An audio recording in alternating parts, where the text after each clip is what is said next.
Alrighty, Treya fans, let's talk about how to plan and price deals with Treya.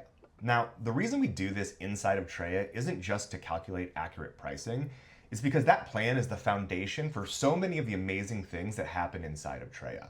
So I want to show you the end result first, and then we're going to jump into how to build these plans and price our deals. So I'm going to click into, on my sales pipeline, a deal that I already have configured. And this is a big advanced deal that I put together that you're going to learn how to use here in a moment, and it's actually not that hard. But what I want to show you first is, by putting together this deal, we get our pricing. So this is calculating our total price for us, which we're not stuck with. We can always add a markup or a discount to meet our client's needs by clicking on this pencil icon and changing the number to something a little bit different. We get some baseline information like the number of weeks and the team size, but we also get our projected margin for this project, which is an incredibly important thing to know up front. And it's using the people that are on this team, the roles that we've specified, and our billable roster and their cost rates in order to calculate a range of profit depending on who we put on this project.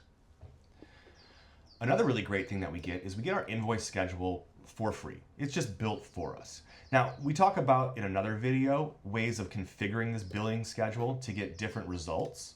But just know that because it's automatically calculated from that pricing plan, you don't even need to think about this. And it's a phenomenal thing to include in a proposal or a statement of work, and it helps you manage your cash flow because you'll be on top of invoicing.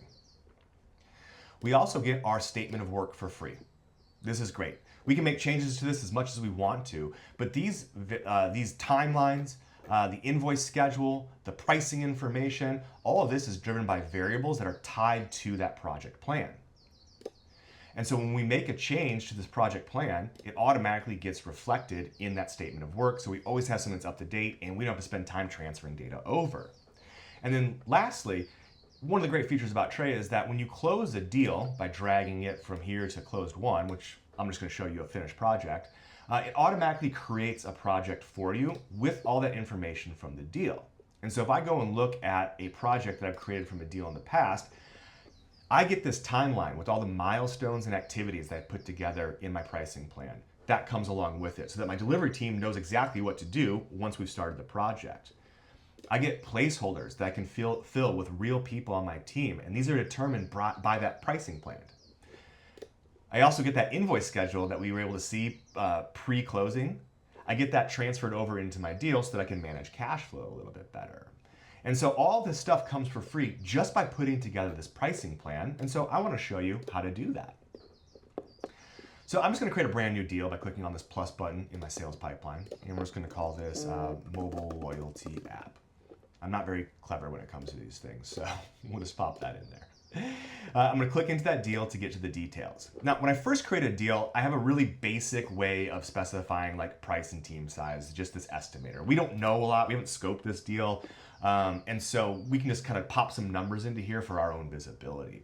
But as we go through our sales process, we're going to want to upgrade the planner that we're using to use more detailed information based on the scope of work. And there's two tools for that. We're going to start with the easiest one, staffing. This one's really useful for staff aug deals or for like really simple deals where it's just we start here, we go there, there's 5 people working on it, great. And so from here, we can say, let's add a team member.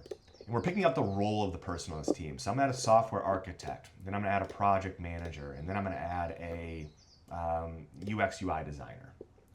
So these are the people that are on the project. I could change the role that I specified. Maybe instead of a UX UI designer, I want a senior UX UI designer. And I can also remove people doing the same thing. And I can set the number of hours per week that this person's going to be billing. So maybe the software architect is really involved, but the project manager is working at about 10% or so. And so I can click on these pie wheels to show a little bit of percentage, or I can just change that number myself by typing it in. I can also set the number of weeks that this project is supposed to take. Let's say it's going to take 8 weeks. Hit save. And I'm getting a breakdown of the pricing on a per role basis based on the number of hours and their billable rate. And that's also flowing into the total price that we have. The billable rates come from your company settings, but you can specify per deal rates by clicking on roles and rates. I could use a blended rate across the project, or I could say that, well, they negotiated us down to 200 on this software architect. So that's a basic tool that we can use, and it does all the same things about putting together a project in the right way. The timeline tool is what we use when we have a more complex project. Maybe we got milestones and activities, and some people are working on different parts of the project at different times, and they're coming in and out of the project. So we click on our timeline option, and we get this spreadsheet-like interface that you might be familiar with. You might use something in a Google Sheet like this already in your business. And looking at this, each one of these rows is going to be an activity or a milestone in the project. So if I was building a loyalty app, a mobile loyalty app, I'd say, let's spend some time on user research, and let's do some architecture, design, and then let's do front-end development, back-end development, some final testing, and then maybe we'll do like a launch week. Now, I can break up this project however I want to. It's really about how I want to communicate it to my client or how I want to manage it. Remember that when we close this deal and it becomes a project, these become the activities that we're managing to completion. And so it's really about our ability to understand our progress and measure that. And so each one of these activities has a time frame that it falls within in the project. So right here is the start weeks. That is the week of the project in which this activity is planned to start.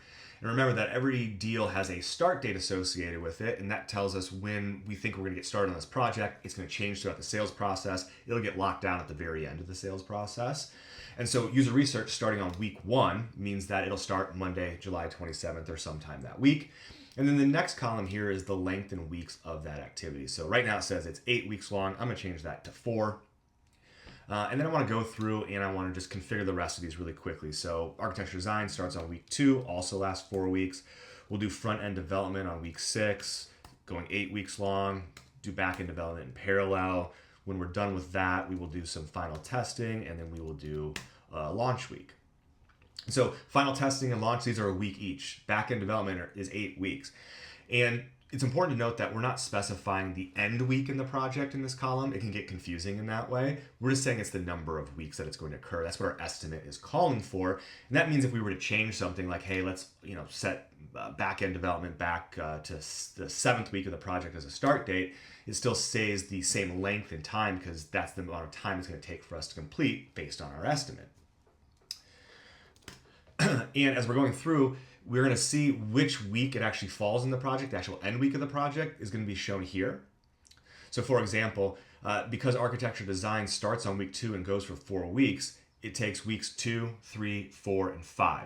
So that means if we wanted to piggyback an activity directly after architecture and design, we can just add these two numbers together. So 2 plus 4 is 6. That means front-end development starts directly after architecture design. And we can also see that visually with these bars. So the full length of the bar tells us the entire project length, and the shaded in area tells us what part this activity falls in that entire time frame. So once we've kind of had our plan laid out about how we're going to tackle this problem, then we need to figure out, well, who's doing the work? And that's what each column is for. Each column is going to represent a role on this team, and a person is going to eventually fill that role when it becomes a project. And right now we have a software architect and a project manager. We can change this by just clicking on the title of the role and picking a new option. So maybe a senior software engineer. And we can remove people by clicking on it and then removing team member. And we can add people by clicking on the plus button here. And we'll add that project manager back in, and then we'll add that software architect back in. Now, for each one of these cells, we're going to tell our plan here how much time that person is going to be spending on that activity. And so for user research, that's really a designer's job. So we'll put a designer on the team. And we have a couple of options when it comes to entering this time. Percentages are the most effective, in my opinion. So I can say the designer is going to spend 100% of their time on user research. Now, that's a 4-week long process. So 40 hours a week, that's 160 total hours. And we can see the breakdown of the price just for that person at this stage, which is then the only price we have set up so far. So we see this up top. And we'll go through and we'll just say, architecture design is going to happen by the software architect. Front-end development is going to be 50% here, 50% there. The project manager starts getting engaged here, 100% and 100%. Simple. Now, the other ways that we can enter information are in hours, days, and weeks. And it really just depends on the suffix that we use. So when I was typing in percentages, I was literally typing, 100%. If I were to type in 1 hour, that's an hour. If I were typing 1 day with a D, that's a day. And I can do weeks as well, 1 week. What I like about percentages is if I go back and I change the time frame, the length of one of these activities, let's say, we're only gonna do 3 weeks of user research. You'll notice right now we have 4 weeks at 100%, 160 hours. If I change this to 3, that jumps down to 120 hours. And so that's just, for me, it's an easier way to think about it, but you can use any approach that you like. Now, one other thing we haven't covered yet here is the concept of milestones. These are all activities. We can group activities together into milestones. In order to do that, I right click and I hit insert milestone row below. And I'm gonna say that this is the discovery milestone. All the activities that come above this milestone are a part of that milestone. And we can see here that the milestone is a summation of those activities. So, because architecture and design ends on the 5th week and user research starts on the 1st week, that's the bookend of this, then the discovery milestone goes from weeks 1 through 5. We can also see a total pricing for that milestone based on the sum of these. And we can see the number of hours per week someone's working during those milestones. I'm going to add another milestone here for development. And you'll notice if I have any extra activities at the end here, a final milestone is automatically created for me. If I wanted my own milestone, I could just do it here and final milestone. But I'll also keep the normal final milestone that's automatically created. If I want to delete something, I right click and hit delete row, and we get that artificially created final milestone back in the mix for us. Now, we can drag these activities around in order to reorder milestones and just change the order of them. So I just click on this leftmost column here, and I can drag an activity, and all of a sudden it's no longer part of discovery. Or I can drag the discovery milestone itself to regroup things, and that changes what's in there. There's an option when we're doing our invoicing where we can bill on milestones. That helps with this. It also helps clients understand how the work is going to be broken up so they have time to check in and make sure that things are going to plan. Now, that's really all there is to it.